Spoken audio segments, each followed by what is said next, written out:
G'day everyone. Barkarati is now brought to you by Disruptor Marine Marketing, using AI to help your marine business grow. And our friends at Radix Nutrition, the most technically comprehensive nutrition products ever to exist. Unlock your potential with Radix.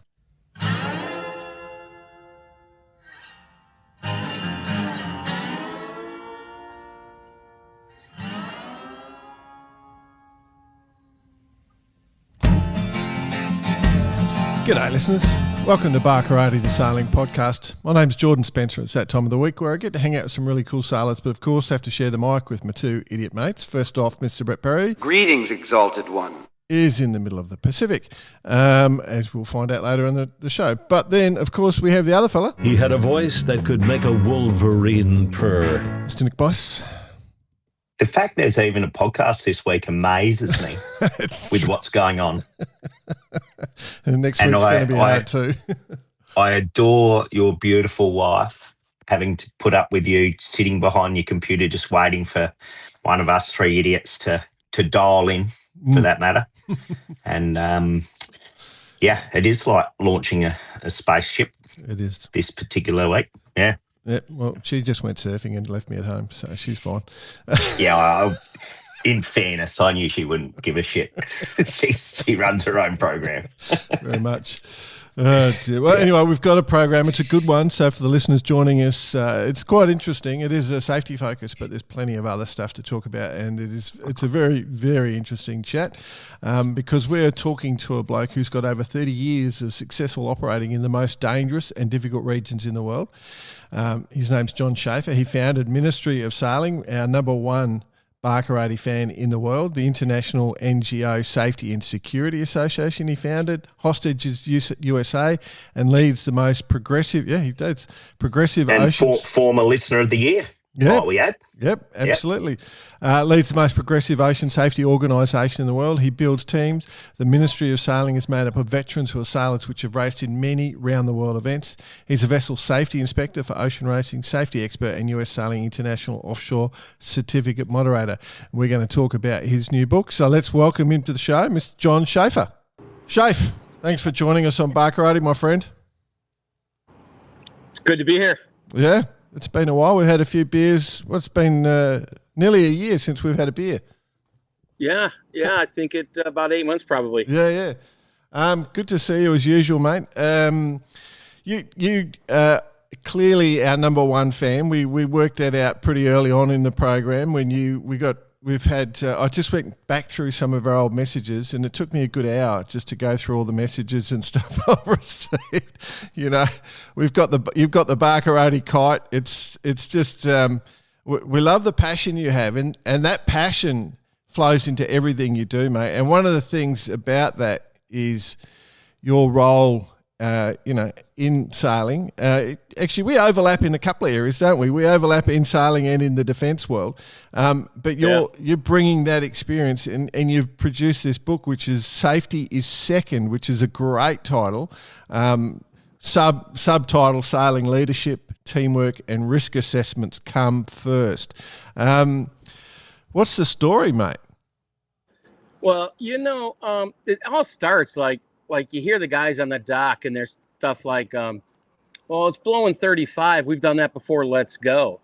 Right. That's the extent of it. It doesn't take in all the other factors like the capability of the crew or the viability of the boat. Right. Yeah.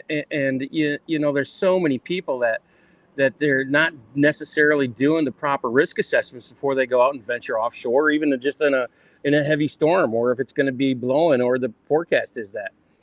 And so, the same thing I've done in the defense industry and doing security for humanitarians around the world. When I stepped into that profession, there wasn't a lot of data or a lot of knowledge that would been captured to provide, the foundations or principles on how people operated in high threat environments. And so I was really key in putting that professionalism together over the last 30 years. And, if we look at ocean sailing and with my background, I'm going to tell you that there's not much difference, I think, in risk if people are going to rescue a hostage in Afghanistan or go sail in the ocean. Wow. They're both trying to kill you. You need a hat that says "Try not to die, mate." Exactly. That's bulletproof, you know. We ran into that situation in Afghanistan. It's like these people have NGOs marked over their car and they think the stickers are bulletproof. Yeah. You know, you still need training. You still need procedures. You still need to practice to get out there. It's baby steps before you go into the big stuff, right? Right. And so I've just seen a gap there in leadership when it comes to how to develop leaders, because, you know, we're teaching people how to grind, we're teaching people how to fly kites, we're doing all of that, right? But how much training we have on how to be a leader on a boat? And putting a sign up that says safety first, it's not. Leadership comes. Yeah. So I put it together, man. Like, so it's, you know, what you're talking about is the process, you know, like you've got to work a process. So, and every element of that safety is the same as like working out how you would go through a job, you know, like when you go through a job, there's a process. You go step, step, step, right? And you're saying that Exactly. when you go sailing, that safety should be a process. Is that right? Absolutely, yeah. So what is the process of the risk assessment? You know, how are you going to do it? You know, what are the risks? So you know what to bring. You know, what is the expectation? Do you have the right crew? Does the crew have the right training? Are they in the right positions? Those are the things that are really important. And then where do you gather your data from? Mm-hmm. You know, an assessment isn't based upon, you know, I feel like it's going to be good out there, so let's go. There should be measurable data. There should be indicators of what that data points to that shows exactly what the risks are. And then, you know, we provide 3 separate examples, Right. you know, in the book of different risk assessments, so people can do their own risk assessments based on data, not based on feeling. Mm-hmm. So, You know, I think, yeah, go ahead. No, you go, buddy. You know, there's a couple things. You know, everybody wants to go sailing, right? And so in the book we talk about the go fever. You know, they make everything look good, look green. All right, so everything's green, we can go. Mm-hmm. But that might not necessarily be the case in every way. So we try to break it down to give honesty and integrity in an assessment, that the assessment is actually what the weather conditions or what the crew capabilities are going to be. I think that's really critical for us on that, and we really talk about that.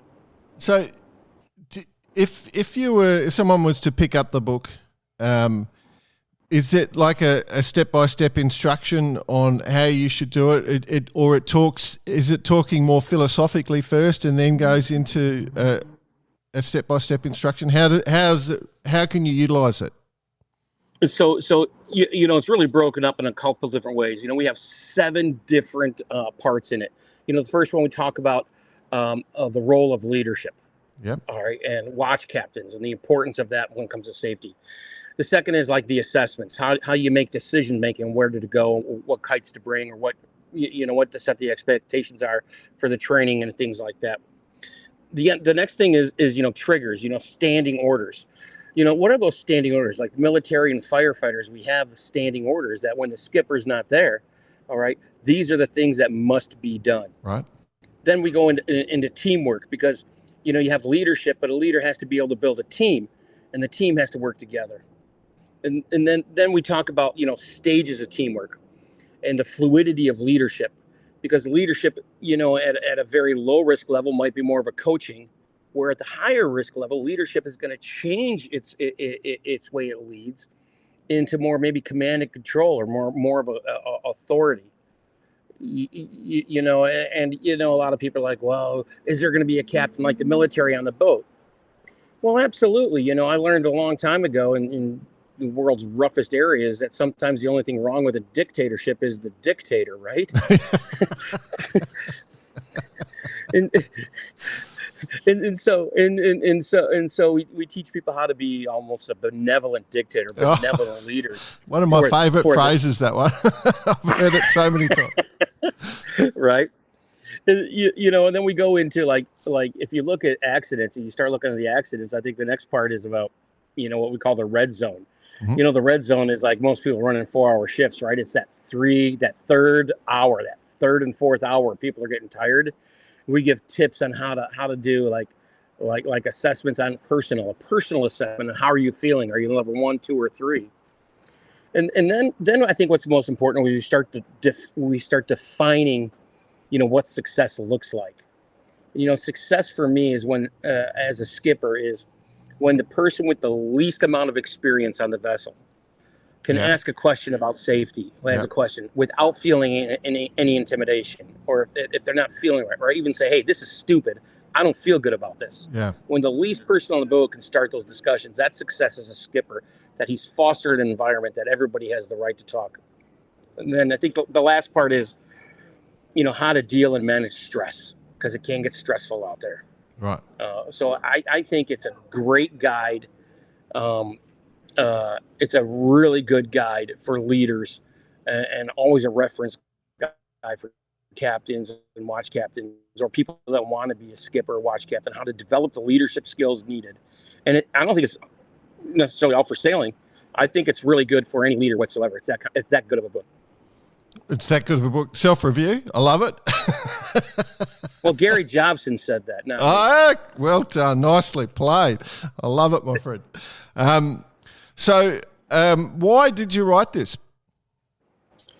I had to get it out of my head. I've been thinking about it for about 4 or 5 years, and my head is not as big as yours, so I didn't have any much space left. But because also there's a gap there. There's really nothing out there that's training skippers how to be really good leaders. And I'm tired of hearing people scream on a boat. And that's some of the things we talk about on the boat. We talk about the screamer. Yep. And the impact that brings. And when someone starts screaming on a boat, everybody stops what they're doing. And that could be critical. Mm-hmm. And then we also do the opposite. There's also no whispering on the boat. If you can't say it, then you shouldn't be on the boat. Mm-hmm. The environment should be, there's no whispering. Like, I wouldn't do this. It's like that breeds dissension. Dissension breeds hesitation, and hesitation can be catastrophic. So we really talk about how skippers can really foster teams and build teams. Yeah, it gets to the whole crux of people management in a way, but at a much higher level, and because it's life and death. And what you're saying is that, coming from the military, that sort of background, there is that whole process, because everything is life and death when you go into. Oh yeah. Yeah, I think the difference is, if you talk about like the recreational sailor, or the people just out going out for a good time, they're going to have the best day of their life, right? But I think the professional skippers and the people who've been out there and the people who have the experience, they go out there preparing every single moment to be the worst moment of their possible life on the water, and they're prepared for it. And I think what I'm trying to do is kick that bar up. Hope is not a security plan, let alone a safety plan, right? We're hoping things don't go wrong, and the preparation is there. Like I was bringing a boat back from the Bermuda race. I was bringing an Italia 1298 back from Bermuda to Annapolis, and we're coming into shore, finally getting in there. And I say to the crew, we're about 2 hours out. I say, how long is it going to take us to get the anchor out? Because I know it's buried under about 14 sails. Yeah, right. And now the water's, going to get shallow, and I don't know if we have enough gas. We might need that anchor. And so therefore, we got that anchor prepped on top of the sails, and it took us about 30 minutes. Wow. And so what that brings up is, we talk about readiness indicators on the boat. What is the risk? If we start clicking up a couple notches of risk, how long is it going to take us to get the boat prepared? Mm-hmm. So we're prepared before the risk. You're always leaning to a higher risk. You're not leaning backwards to a lower risk. So how do you lean forward? And that's in the book as well. I'm interested. I got to be careful what I say, because I don't want to sound like I'm competing one against the other. But when we talk about, from a military perspective, famously in special operations forces, the SAS, like Australian and British SAS, they famously don't have to go up the chain of command to make their decision. They're all empowered in the field. They don't have to pick up the phone and say, we've got a target here, shall we execute? They just know, they get given the instructions before and they go. And so what I'm saying culturally, my experience in the US, for example, there's more process, whereas in Australia there's less process but more reliance on aptitude. And I'm just interested, if you get into different cultural differences, do you think this still works the way I think it absolutely does, because what happens is, especially with standing orders, right? We put standing orders on the boat. Mm-hmm. Everybody knows what those standing orders are. We use some examples from wildland firefighters in the military when it comes to standing orders and watchouts. A watchout would be something like, we give an example as at night, like Brett was talking on one of his Facebook things, that they couldn't see the horizon. Yeah. It was totally black, right? Yep. Not being able to see the horizon means you're in a high risk zone. You don't know what's up, what's down. You can't see north, south. There's no stars. Now imagine having an electrical failure. Now you're only on compass, right? Yeah. And so that's the readiness. Get out the charts. What's going to happen? Yeah. And so we talk about those watchouts or those indicators or triggers that might be occurring. All right, that might cause a catastrophic failure or any type of failure, which could lead to an injury on a boat. And so, yeah, those are actually, we recommend those standouts or those standing orders be written down on the boat. We give examples in wildland firefighters universally use like these 18 watchouts. Well, we've given examples of what they would look like for sailing, for people to start really training on those. So you don't need the command to say you have to do this. Anybody can say, hey, we're in a situation here, we can't see the horizon. We need to increase our readiness. Yeah. And so how do we do that? Yeah. Yeah, I love that. I remember I was delivering a commercial vessel once, like a 80-meter commercial vessel once, and the couple of the crew were fishermen, so we were one person on watch, everyone else asleep. And I remember being handed over the helm at 2 a.m, and I went to the charts to see where we were, what we'd been plotted, everything. There was nothing recorded, nothing in the logbook. And the guy hands over to me, he said, just steer this course. And I said, where's all the detail? Like, what have you been up to? Where? And he said, it's fine. Just don't worry about it. Just steer this course. And I said, okay. So he went to bed. So I went and I started plotting our course out on the chart and seeing where we'd been. And I tried to sort of backfill. And then I worked out within an hour, we were about to end up on a lee shore pretty hard.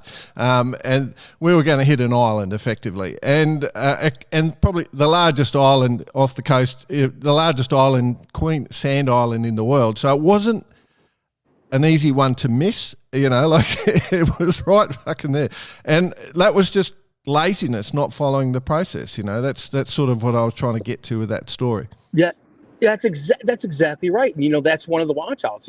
In a storm coming near a lee shore. Yeah, that is one of the watchouts that you look out. So that's some of the things that we're really talking about, is that playing that future battle, that advanced game, and I think it's absolutely critical for that to happen.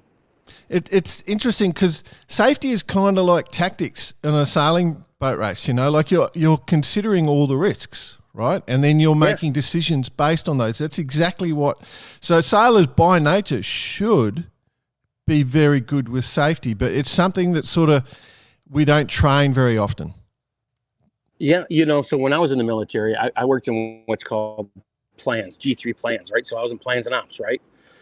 Our job was the future battle. We were fighting the battle 48 hours ahead, right? Yeah. That's the skipper, that's a watch captain's job, right? And the rest of the crew is usually fighting the battle right now. What's going on today? Gotcha. All right. And so what happens is often the leadership gets so controlled in fighting the battle today that they're not looking at the future, and they don't see what's coming that could be risky. Yeah. And so we try to bring that out as well. Who's fighting the future battle? For me, when I'm doing deliveries or racing, usually I'm fighting that future battle, right? And then the person who's at the helm, they're fighting that battle right now, keeping it straight. And so that's what I teach. Yeah. Well, that's exactly tactics,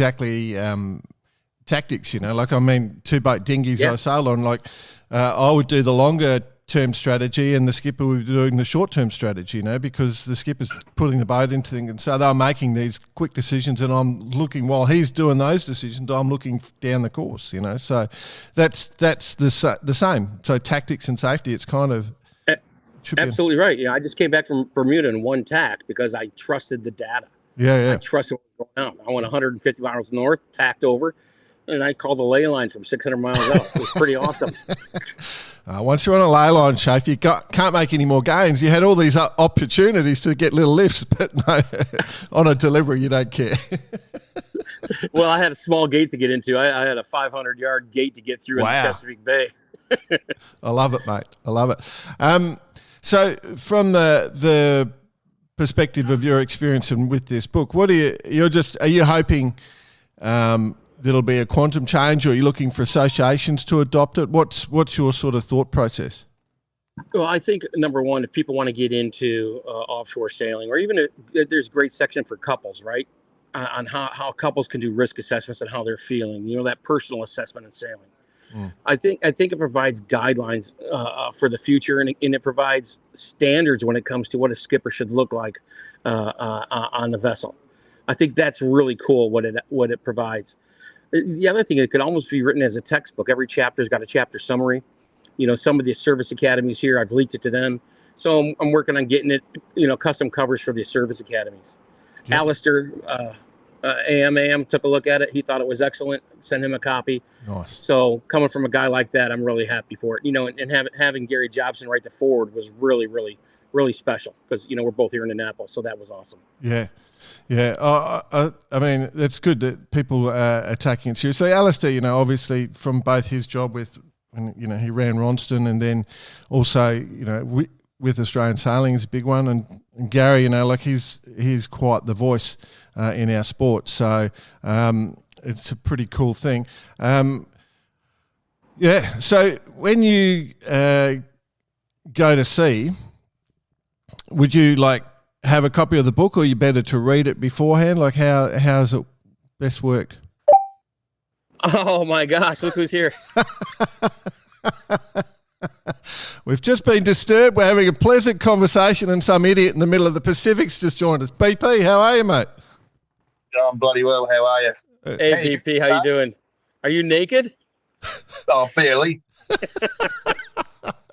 Well, it's gone from bloody winter to summer in a day. It's incredible. So we're out here.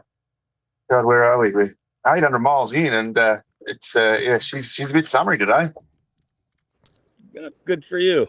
Good seeing you, brother. Keep it up. Yeah, so Chef, we'll just keep talking. We'll do an interview with BP, and then we'll come back to finish off with you, my friend. So let's just keep going, all right? You can be part of the team.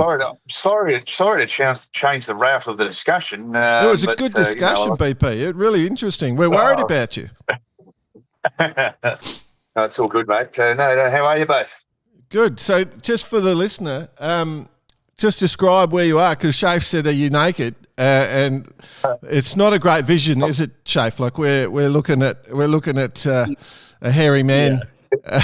Well, in a pair of glasses, a shot above the chin. Put this way, I've been in beanies and gaiters and wet weather gear for the last 3 days, coming out of Sanford, and it, I wouldn't say that it was very comfortable, to be honest. Right.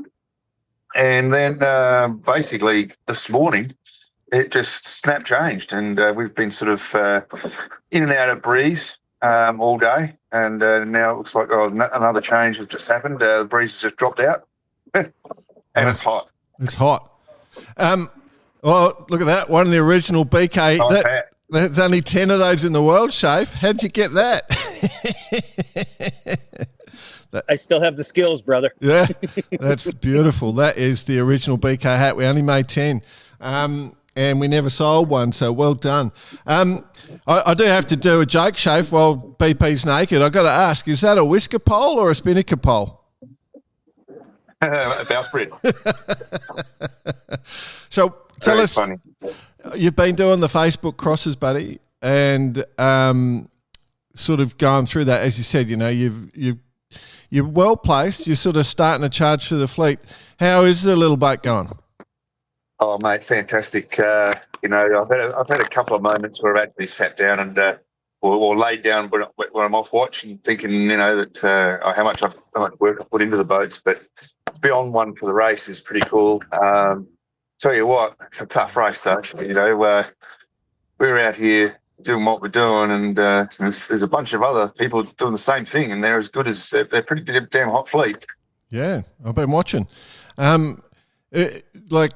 What's it? Is it Rahan or something? That thing's trucking. Rahan. Yeah. Yeah. Well, that's the new Beneteau. So that's one of the the boys from Beneteau, so it's a bit of a factory team. But yeah, no, it's not exactly a cruising version. Yeah. Well, and so for you guys, what are you, 850 mile into it, 1,300 mile to go? Is that right? Yep, something like that. So we've sort of took us a while to get our sort of foot to the floor, but last night we had a really good one, and we put some numbers on the table, and hopefully we can sort of still keep that happening. Hard to believe though that it's still potentially 6 days in the race. Wow. Shaf, you're welcome to ask questions, my friend. If you want to dive in, you don't be shy, buddy. Well, I got to tell you, you asked about whisker poles. I was wondering if it was a tack line or dental floss. He's being rude. Yeah, very funny. So it looks like you're off watch at the moment, bud. I'm about to go on, so I'm going to have to love you and leave you. So I'm back on in a few minutes. But no, we're. So I thought I'd get in and say good day anyway. Good opportunity, obviously. Super Sub, she's left yesterday, and they're sort of been slowed down quite a lot as well. So there's going to be a bit of a funny patch for them in the middle, but it's going to be right down to the wire with between us and them for sure. Well, that's all right. Hey, I got a question, man. Yeah. All right. So who's of you and your partner? Who's the fastest and who's gone the farthest in your shifts? Oh, definitely Jack. He's a step ahead. No, he's great. He's doing fantastic, and we basically, I don't know, we just seem to be putting it together now. Obviously, the first day, I mean, we haven't been training, obviously, because I live in Sydney, and he lives here in San Francisco. So it's not like you can go sailing on the weekends. So it took a while to sort of, get into the rhythm, but we're going well now, and been at sea together now for 4 or 5 days. So yeah, we're not much has gone past now. So we're double-handed, long distance sailing. Excellent. You're running our full sponsor program, I noticed there, mate. Got the Radix, you've got the Vicobi on. It's and I'm assuming Disruptor Marine Marketing's running your business.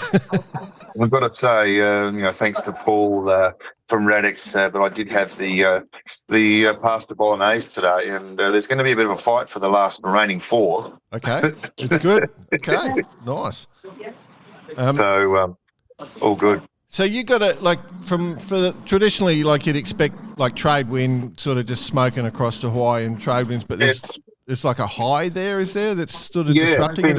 It's been messed up by a low down south, right, and a sort of split high. Right. And last night, it's not normally like this, was the saying. Never seen it like this before. So last night there was these little storm cells everywhere, and it was quite amazing. To be honest, I was steering one stage there, and I sort of said, "Oh, geez, I'd love to see some stars." Next thing you know, these bloody stars come out, and it was just absolutely glamour. And then in the distance, you could see these storm cells of clouds, and it was kind of like surreal. It was quite an amazing moment, to be honest. Is it like squalls coming through? Yeah, they're not squalls as such last night. It was just these big, huge, mammoth, crazy clouds that made you feel really small and insignificant. Yeah. So the humidity with the high and stuff like that. So that's interesting. Yeah, so it's a bit sort of peculiar, and the conditions today have been a bit sort of up and down. Although we've managed to sort of get through. We're hoping we can get into a bit more sort of consistent breeze in the next half an hour, and that should see us through as we sort of arc up towards the standard traditional run line, and then jibe on into Hawaii. But that's still 6 days away, so anything could happen. That's pretty cool. And for the listeners on the boat, we saw the last footage I saw off the boat was you were flying the A2, full main A2. How's it set up on the boat? Is like everything on furlers, so you can just, except for the kite, obviously, but can you just, do you have to run to the bow at all, or is it just all easy? No, mate, I'm working my butt off. Okay. No, the A2 is the only one that's not furling. Everything else is furling, which has been really good. I mean, the A3 masthead was a glamour for the best part of 24 hours, and it was windy. Windy there for a bit, and so I said to Jack, managing an A2, a flying A2 in these conditions would have been hard work, because with us the cable A3, you just could put it anywhere, Yeah. and it was fun. Yeah. I think we topped it around about 18 knots, so we've seen some big numbers. That's good, and like. I think, like, when I try and talk about that sort of off-wind speed, you get on boats and people talk about their top speed, but the secret's that consistent high speed, that you don't want to drop speed. You want to hold that high speed as long as possible. And so that's about managing apparent wind. And so that's what I want from you, BP. I'm setting that standard for you, bud, like from a coaching perspective. Oh, thanks. Okay. There you go. No, all over it, mate, all over it. Obviously, the boat, because the boat, even though it's not that long, it still is quite fast in the water, and so basically we can hold those cable sails quite a bit longer. And I'll tell you what, having furling sails, it just makes your life, easy. And I've been sort of thinking about these squalls that are coming into Hawaii. They're meant to be hard work, where to go across the front of them, where to jibe in front of them to be either in them or out of them. And I've sort of been thinking, you know what, I'm just going to put the A3 up and the fractional 0 up all inside each other, and the J5 further all up, just have it all sitting there and just pull it out as I need it, and then just work our way through it. And that way we never have to worry about it. 100% agreed. So, Shaf, where would you position yourself in front of some of those squalls? What's your secrets, mate? I always try to stay on the edge of it, right? Always, if you can, and catch them, stay on the edges of them and go. But my other question for you is, hey, BP, have you been forward of the mast more than twice? Yeah, well, I was just saying to Jack earlier, I've got these three smashes on my knee, right in the same spot. So I think I'm running forward and diving and doing something, and I'm landing right on the same spot. So I've definitely been. I've been forward at least 3 times because I've got 3 sores. No, it's busy. It's a demanding little boat. To sail it properly, I mean, you could see the level you could get to if you were able to, dedicate full training. But the boat itself, they're super cool, and it'll be a great fun boat for to get into offshore sailing, double-handed sailing with, because it's super fun. That's cool. I'm always copping grief when I run forward on a boat, because I'm always diving on my knees to save a situation, because I'm the hero running in. Shafe and I'll come back to that.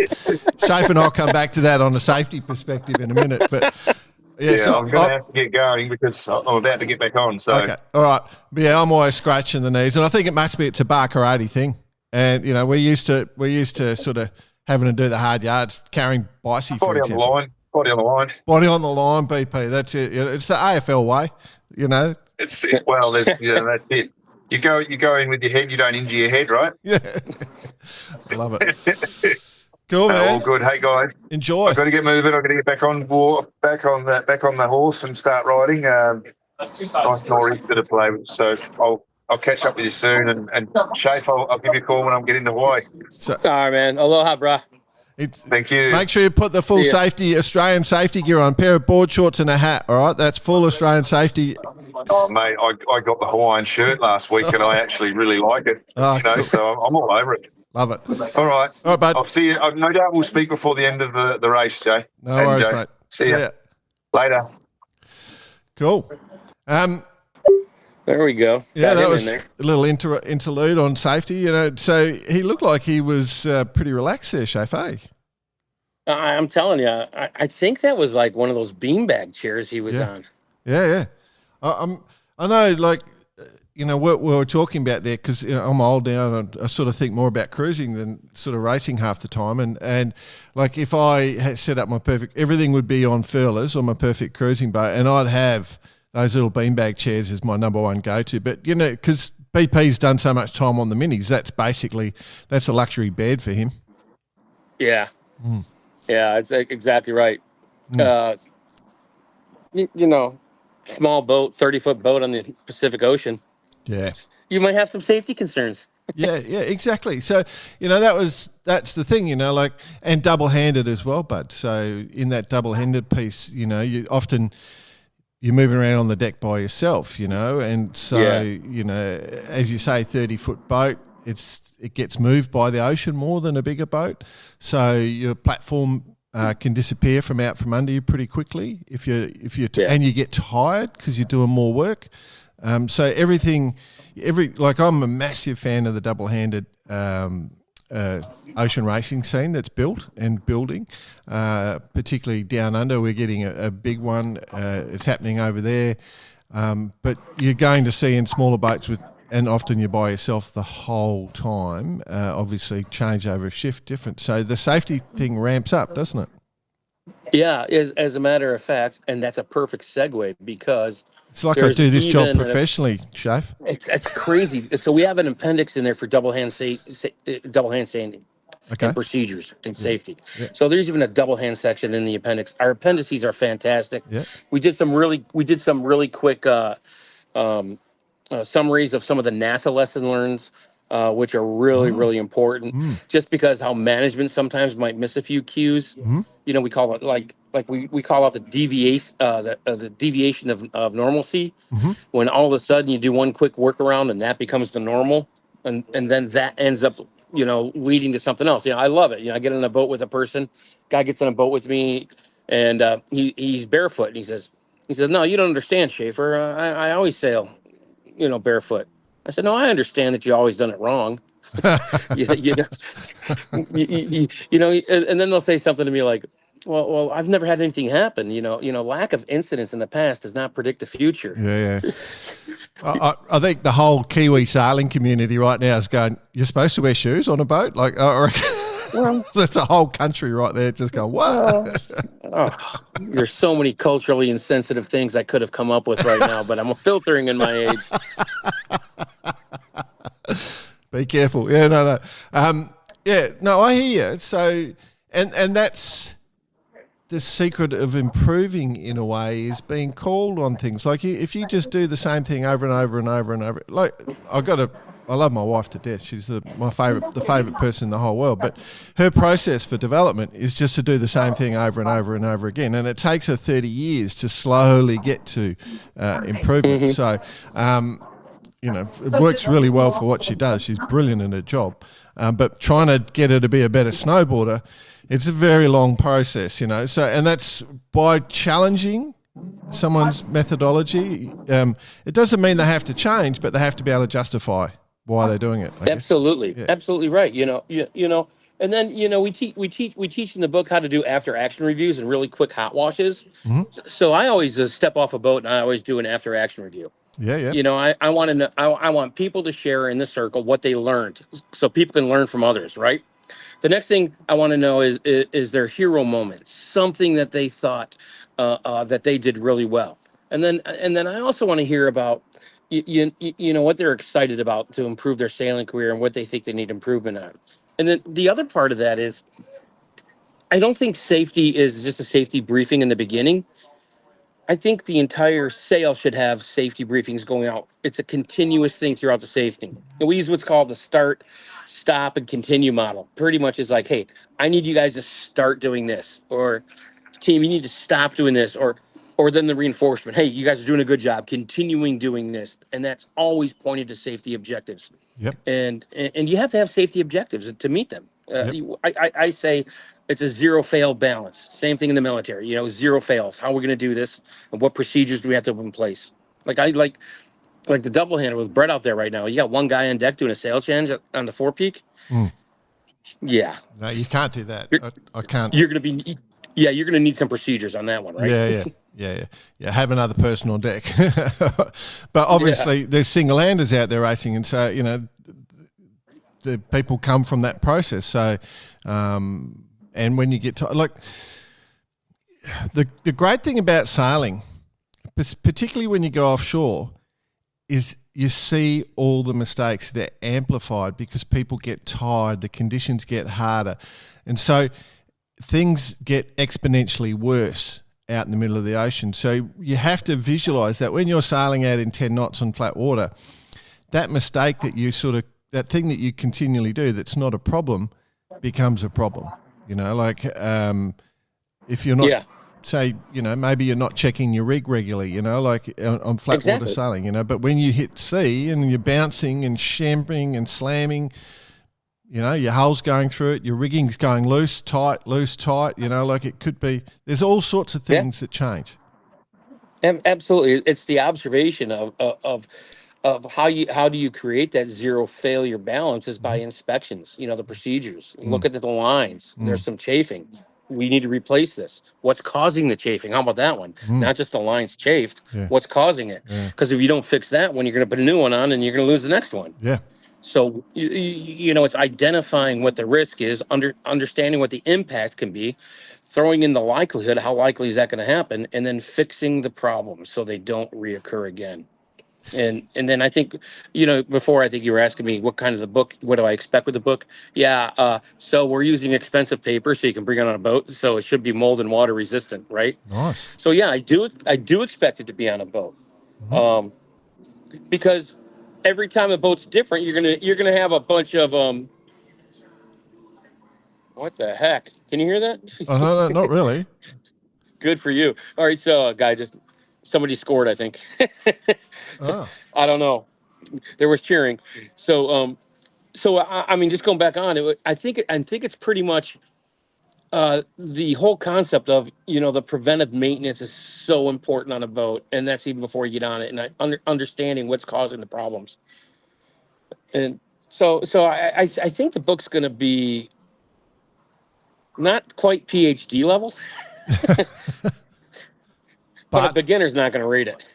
Right. Yeah, no.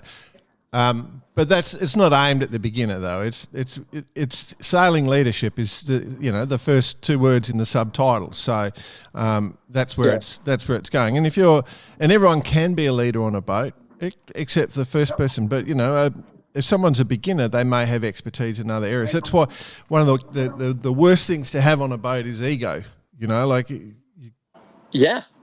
So we have a section in there. So there's a special ops helicopter, the MH-53 helicopter. Yep. This is the beast, right? Well, we have a segment in the book about a 53 helicopter pilot in Croatia, and he had to walk away from a mission. They were going into, I think they're going to Croatia. So they were flying across in Croatia. The ceiling was low, lots of ice, and he had to abort the mission. They were already at their limits when they took off. And he comes back and he tells a story that his commander said, I needed you to abort that mission. You're one of the finest pilots we have, and the rest of the teams have to see that we have limits. Yeah. And so he writes his story in there about that as well. And everybody who's contributed to the book is former military, which is great. Right. So they're sailors, pro sailors, and former military. Right. Well, so that's not just your words. It's you've gone to experts in the world and in the sport and talk about it. One of the things I'm thinking about here, Schafer, is like with a handover. Like when a watch change comes over, you do the handover conditions, what was set up, what we've been running, what the weather expectations, what the strategy is. Then you probably could roll into. You talk about risks on the course and stuff like that, but you could roll into risks on the boat and observations on the boat. Like just safety becomes part of that brief. Absolutely. Safety becomes part of the brief. And then when the crew's coming in, the crew says, hey, what level are you at? Are you, one, you feel the best. Two, you're feeling okay. Three, you're not in it at all. Yeah, right? So what's your level? Are you a 1, 2, or 3? And your watch captains need to ask that crew that. So he knows what tools he's working with. Wow. And now, in one of the segments in the book, one of the chapters, we talk about building teams and teamwork. We break it down to 4 rules, right?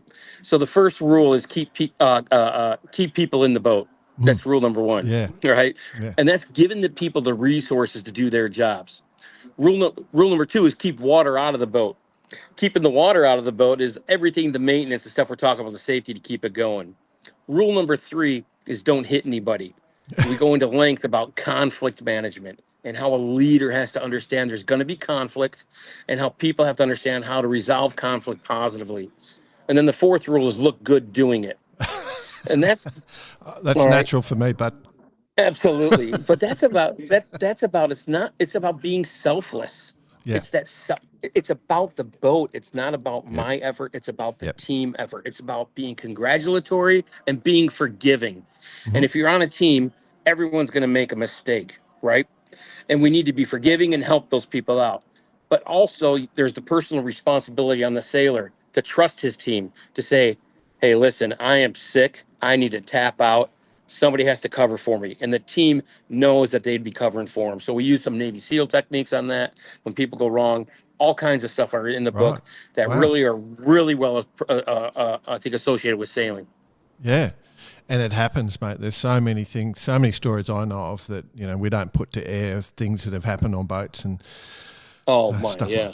I do want to ask, I've got two really interesting questions, I hope, for you that, sort of bring us to the end. So one of the first question I want to ask you, what's the craziest thing you've seen or even heard about on a boat?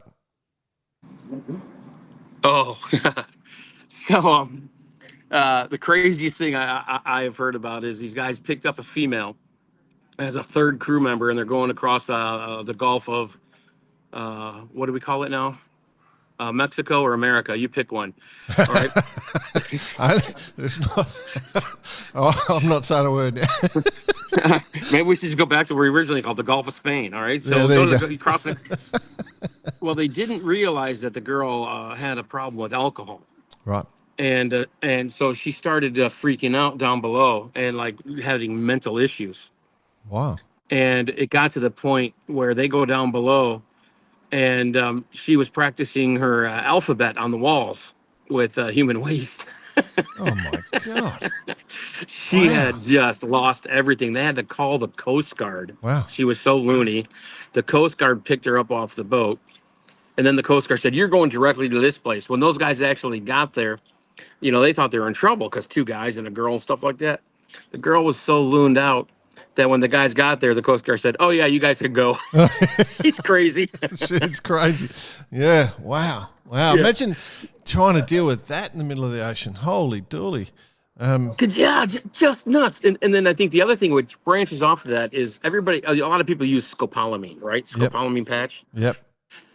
But I don't think there's a lot of realization that in the rest of the world, scopolamine is the #1 date rape drug in the world. Wow. In foreign countries. Yeah. And so don't cut your scopolamine in half because then you get a full dose. If you overdose on scopolamine, you might not remember the next 48 hours, and it does provide psychosis. And so there's lots of stories of people accidentally getting doubling up or cutting, and then they have a boat. Even people jumping off of a boat and never being found again because of allegedly the scopolamine.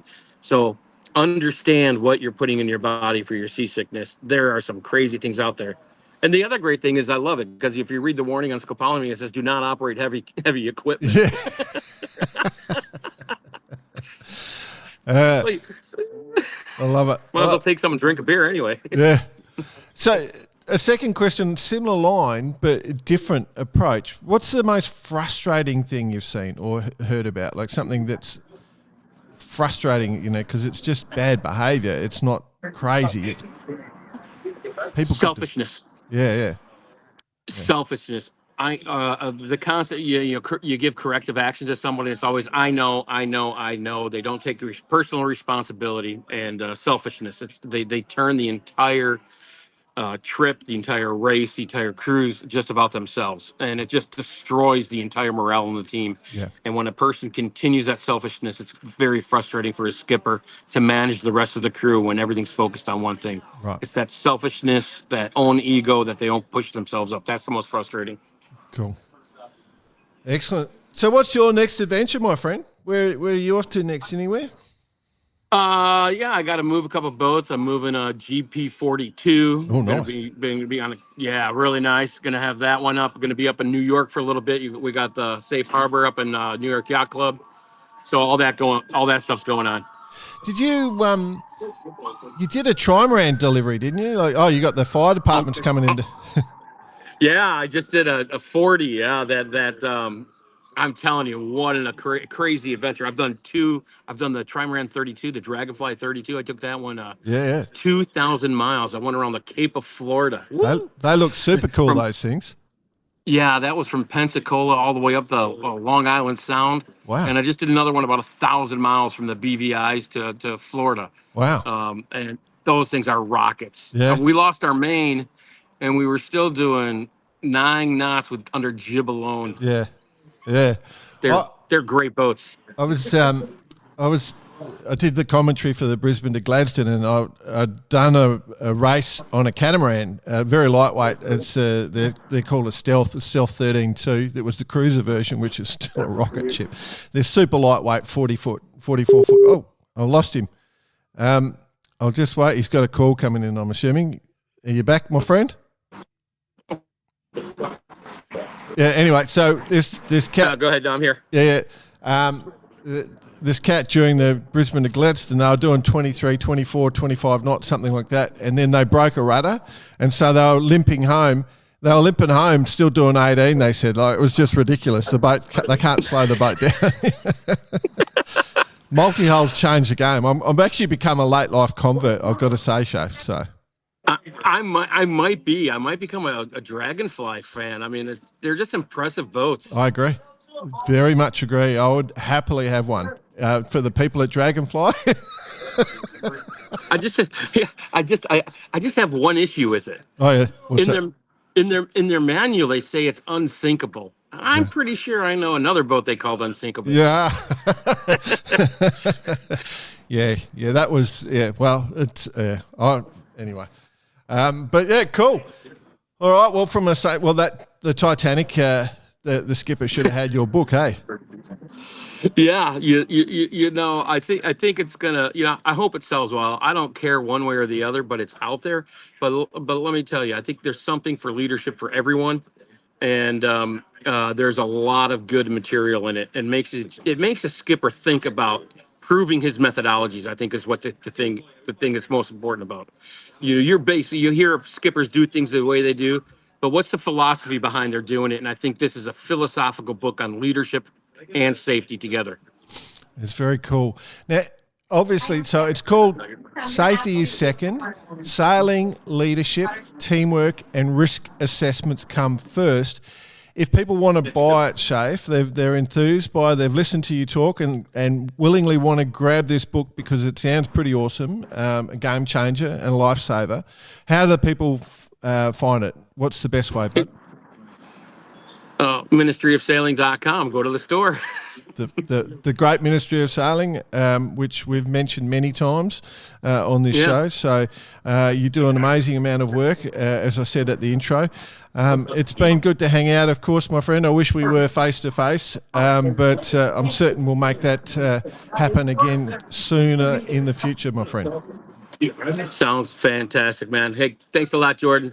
It's a joy, bud. I'll look forward to chatting to you in a little bit, in a few months. Roger that. See you soon. Cheers, mate.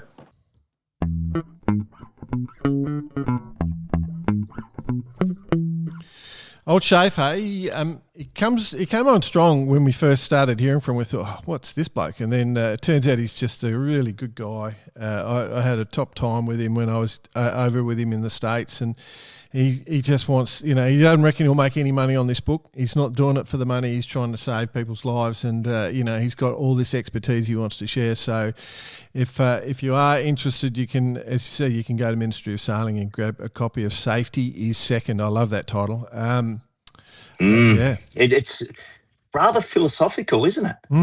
And having, well, as you have, Jordan, I did run into Schafer a couple of years back in Newport at, believe it or not, a establishment that does serve beer. Same here. Had a good little discussion. But I've got the question: do you think the Ministry of Sail would have been around if it wasn't for bark rating? Oh, it's all us. No, nothing. 100%. So you're welcome. You're welcome. You're welcome, Chef. It is very cool, and I'm glad to see him doing some amazing stuff. Speaking of doing some amazing stuff, our friends at Radix, which is a New Zealand nutrition company, combining protein-centered formulation with advanced freeze-dried technology to build nutrient-dense breakfast smoothies and performance meals designed for real-world demands, are supporting old mate Mr. Brett Perry in the middle of the Pacific, and we'll come back well, no, we won't. We've spoken to BP. He's done. He's out. He's now using our friends at Disruptor Marine Marketing to try and manage his business while he's at sea. So if you're in the same space as BP, he's not bad, is he? Like, he's taken every single one of our sponsors. Yeah, he's got the Vycobi gear on. He's Vycobi, yep. Disruptor, yep, and of course Radix. Yeah. Who else is there? Oh, you and me. I can't believe he hasn't asked us for money. We've already given him. Oh, actually, now you mention it. Yeah, look, so Disruptor Marine Marketing, DISRUPTA, marinemarketing.com.au is the place to go. You get a 24-hour, 7-day-a-week AI receptionist. So you can just keep working on doing what BP's doing and while your business expands and grows. So, yeah, jump on board that one. Cool. Right, let's get into it. Things that are going on, Mr. Bice. We'll come to you. We're going to have a special discussion about you because you've just come ashore. You're in Australia for a few days seeing your family, so you're taking 15 minutes from your fam, so that's very kind. A couple of major events, I'll rip through them. The race to Mackinac, the 117th Chicago Yacht Club race to Mackinac is on, so it's the world's largest annual offshore race. It's 260 boats, thousands of sailors, 333 nautical mile course. It's on right now, I think. They're underway. I do ask the question, is it actually an offshore race if it's raced on an inland lake? Yeah, but it's as big as an ocean, I think. That's where the sort of claim It is. It is bloody big. Yeah. Having done it, it's, you could be in the middle of Bass Strait just quietly. Yeah. It's just a bit fresher. The aqua. It gets, yeah, that's it. And it can get just as dangerous, so yeah.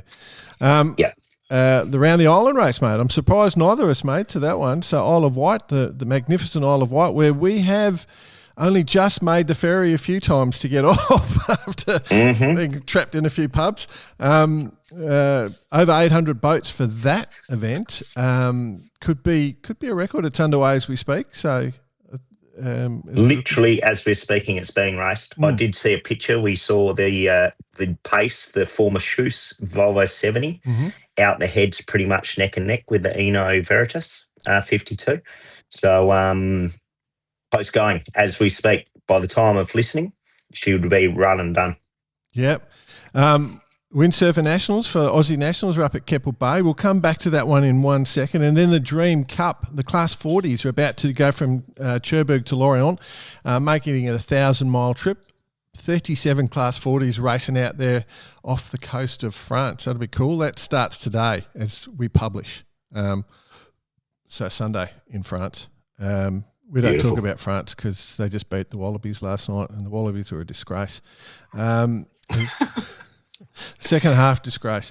Anyway, so there's some of the events going on. I think the J70 Nationals are starting in the US. There's a bit of going on. There's always a J70 regatta on. So always some sort of regatta with a J in front of it. Yeah, if you trip and fall over, you land on a J. Land on a J. Yeah. That would be handy if it was another kind of J. Yeah, well, your mind went to one place, mine went to another place. Yeah, sorry. Yeah, I was with Oprah. Right, Jack Lloyd Listener of the Week from our friends at Vycobi. We gave a couple of $100 of gear away this month, and in another month we'll do the exact same thing. We've got a couple of emails that I do want to jump on. We've got Drew Scott one last month, the month before May, our mate from South Africa, and he put down almost the most unbeatable email. He sent some photos through. He said, get this, Bice. I'm not sure if you saw it while you're at sea. He's at the 505 Worlds. He's taken the Barcarata Yacht Club. He reached out and somehow has got the file for the Burgee that we're working on. He's made up a Burgee. He's made up boat stickers, and he's fully repping Barcarata Yacht Club at the 505 Worlds, taking photos with all the top sailors. Beautiful. It's just wonder if he's asked BP to sponsor him to sponsor BP. So yeah, I love that, mate. I just love that. We're too slow to pull it together, so he just said, "Oh, you know what? I'll pull it together," and away we go. So that is going to be a hard one to beat this month, but he has won before, so I suspect he will be beaten. Just a hint, because he's already got his gear. Another one from Andrew Stanley, Bicey. Just finishing off a great week at the 26th Australian Windsurfing Champs in Yeppoon. Bit of a bummer they didn't happen in Adelaide in January, but I have certainly enjoyed a good excuse to escape the southern winter and come to the warmer climate of Queensland in July. Keppel Bay Sailing Club is an amazing spot, and they really know how to put on a good event. It is truly beautiful where he's talking. Thanks to Bicey and the Barkarati crew, a few people even knew where Tumby Bay, where I live in Sale, was this year. Your friends from Down Under Sail spotted me describing the slalom course wearing my Barkarati hoodie one morning and had to get the shot. And then they managed to catch me in the Barkarati sun shirt later in the day. Cheers, Stan. And photos are provided, so I'll have to share those. But and shout out to Stan. He has come up on a couple of occasions during the second best yacht race known to man. Yeah. The Blue Water Classic, Adelaide Port Lincoln. Absolutely. And said hello, introduced himself. So shout out. Yeah. Good work, my man. He looks very good in the photos. Tell you what, he should be modelling all our gear. He's got it going on. Handsome fella. Good work. Very cool. So, yeah, they're the ones that we wanted to share with you this week. But then we've got something else for you right now. Ole, ole, ole, ole. Feeling hot, hot, hot. It's hot time with Bice. Feeling hot, hot, hot. I tell you when was hot, my friend. What's that? Was the Aegean 600. Yeah, tell us. We might as well kick it off with that. Why not? A little jaunt around the Greek islands in very warm conditions and very windy conditions. To tell you the truth, I've got a bit of PTSD about the whole thing. Really? The Miltami was well and truly in the sense that she was relentless, just gave everyone a complete licking. Probably not as strong as some of the stories we'd heard. We'd heard it's, gone between 0 and 60 knots at times. We had maybe up to 40. But essentially, it came down to a start in the Meltdown, which is a solid northerly in 30-plus knots. Saw the footage? Downwind. Downwind. Top mark, A6, one reef. We were off like a robber's dog, as they say. And a little poem that we had Grok write us at a certain time on the final, with the final line saying salt water is Mother Nature's cum shot. Suck it in, bitches. I tell you what, we definitely had to suck it in. She was. Actually, I might share that actual poem. It's a beautiful one. It's written very well. But I've got to tell you, it's an image. She was just cranking. Yeah, and could there be a better boat to be going downwind on than a boat that's fully equipped for offshore as a 52-footer and just smoking down? So for us on the final, kind of downwind side by side with the Daggett, the Carkeep 54, which went on to come second in the race. Overall, yeah. And Southern with Spars mastering that thing, wasn't it? Absolutely. With Palanad next door to us, the Scout, the Samuel Manoir Scout. That's the thing. I would have been quite keen to go downwind on that, but yes. Well, downwind was fine. Like, it was okay downwind, but reaching, oh my shit, my Lord. Yeah. She's like 70-footer reaching. Just gone. Just fast, super fast, who eventually ended up winning the race. Yes, congratulations. We were fourth on IRC. Indeed. Third on IRC was the Volvo 70, the ex-Puma, the Aeolus, from Greece. And final took out the win on ORC. Oh. So we had a very successful race. So you were changing but to tell you the truth, so took us downwind. We had the little jaunt through Santorini. Unfortunately, it was dark at the time, so we didn't get to take in the sights and sounds of Santorini. But what we did do is probably most other islands rounded in daylight, and had a pretty awesome time. Probably as prepared as he could have been in regards to knowing what the Meltami breeze could bring.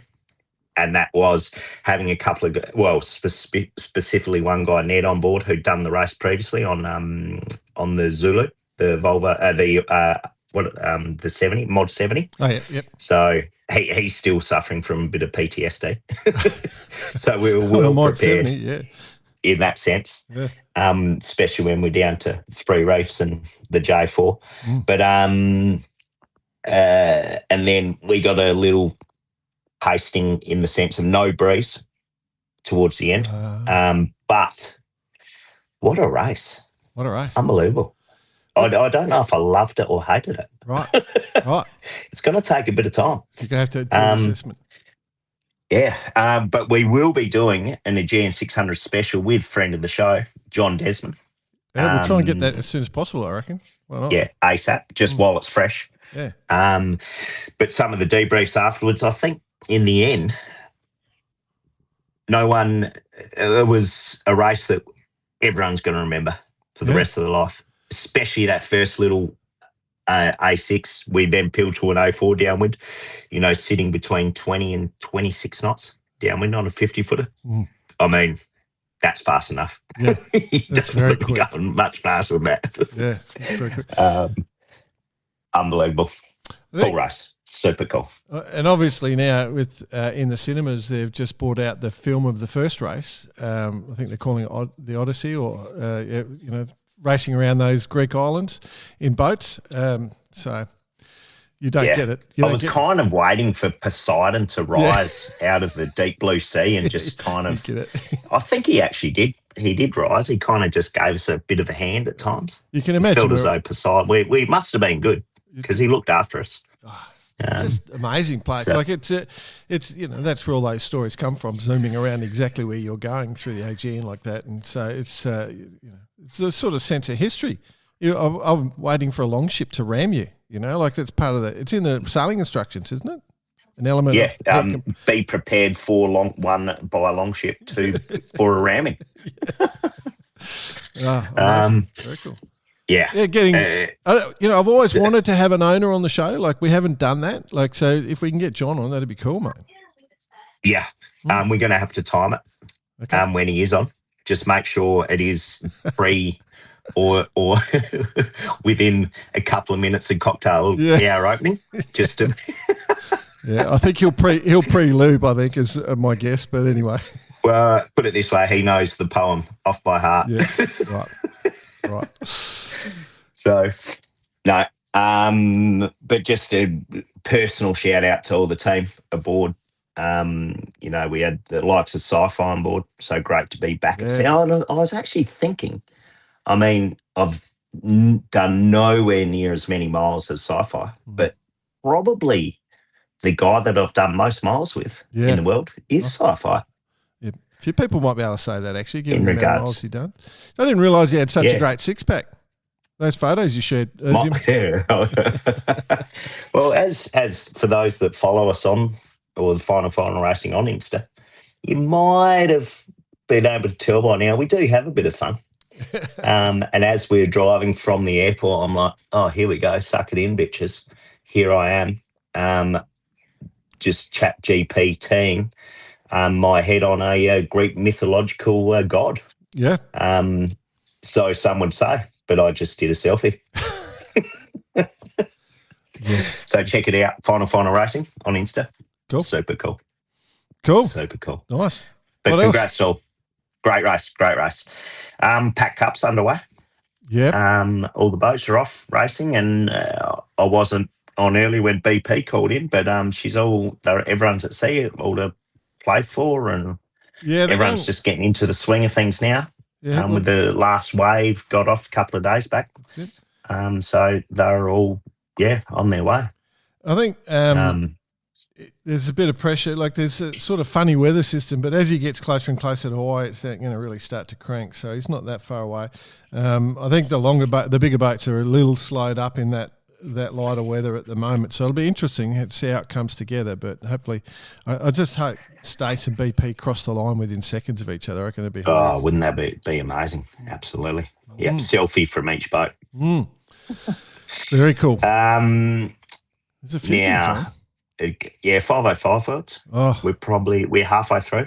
no, they're finished, mate. Congratulations. Finished. Sorry, I only saw day 4 results the other day. Yesterday. It's over. The inevitable has happened. Jan Philipp Hoffmann and Felix Brockhoff, two blokes that popped out about 4 or 5 years ago, and they've looked like they were going to win a Worlds for sure. By very, very quickly, they looked like they were going to win a Worlds.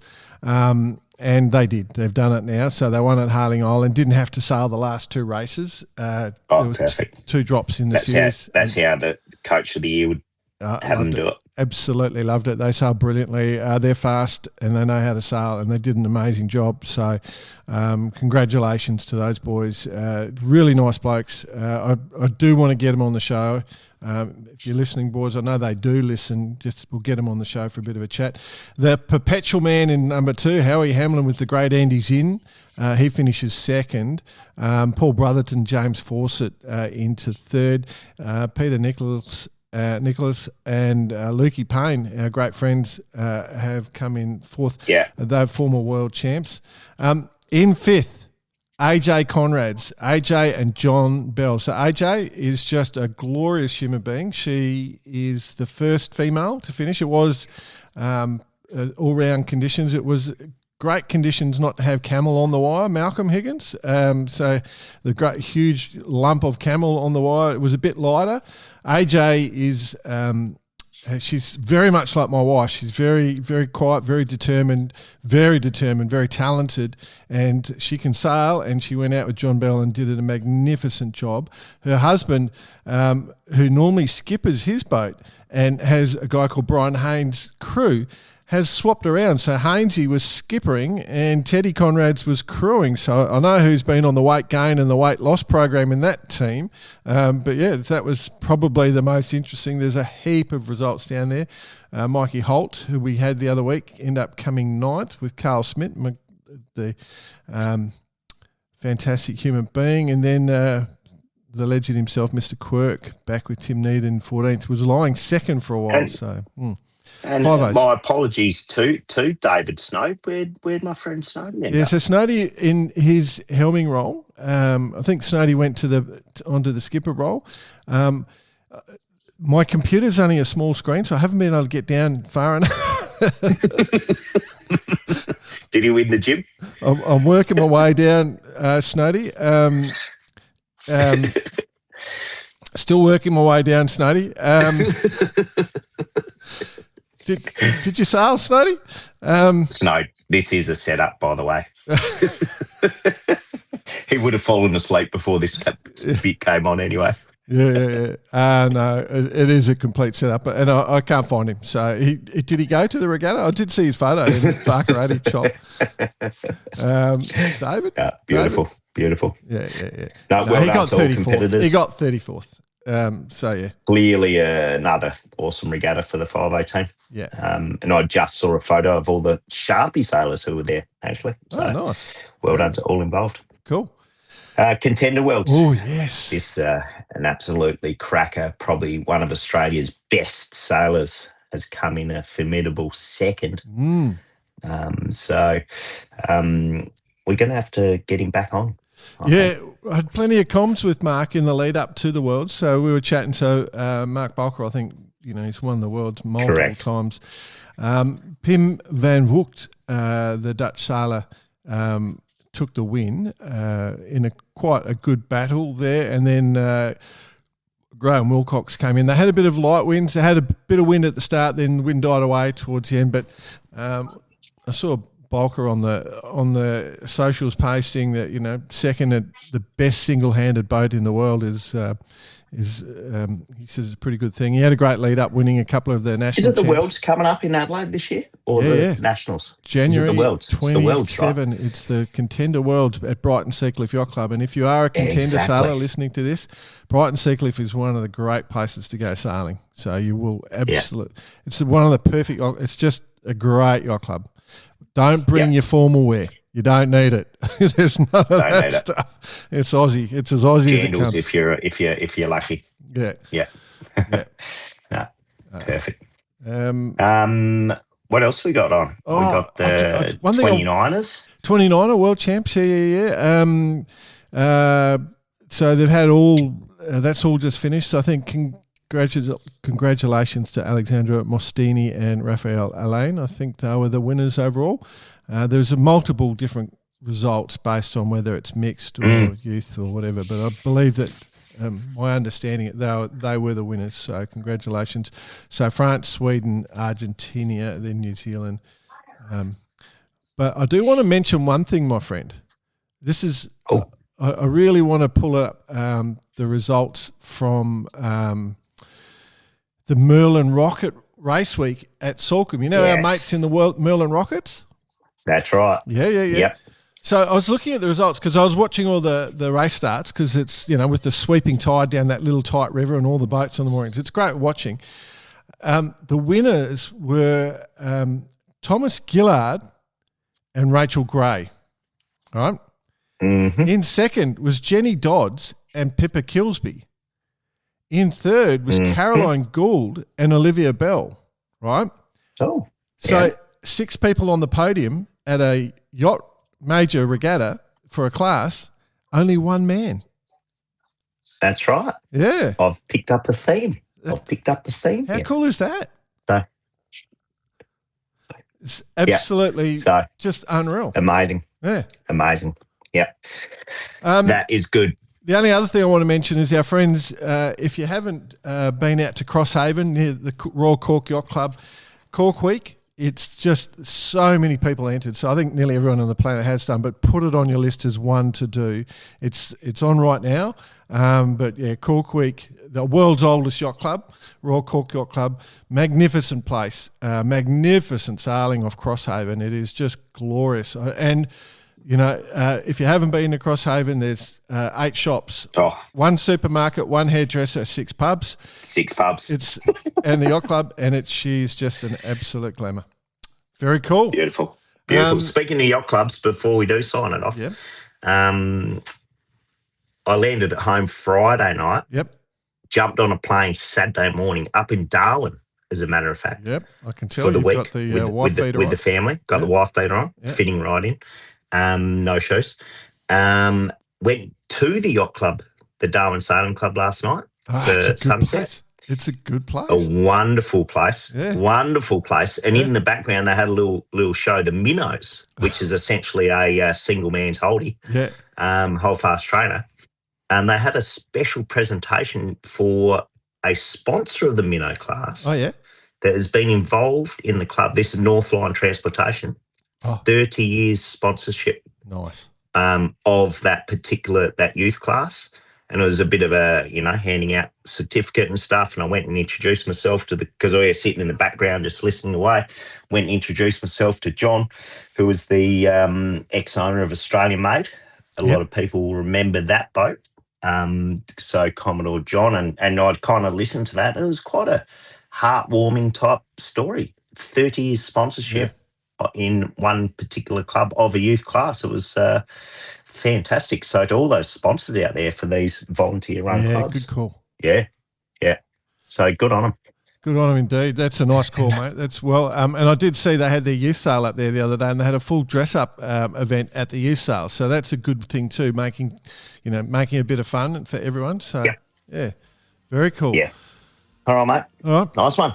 Cool. We've pulled together an episode when we thought there was no chance possibly to pull that together. It was all because I got my Radix Nutrition in and got to be able to eat that. I put the disruptormarinemarketing.com.au on so I could just sit here at the table waiting for you pricks to turn up.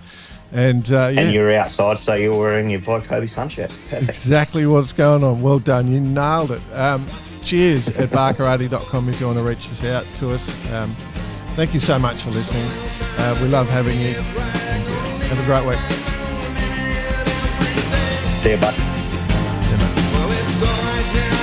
You can go find me during the week. I'll be at the bottom of a NT draft can.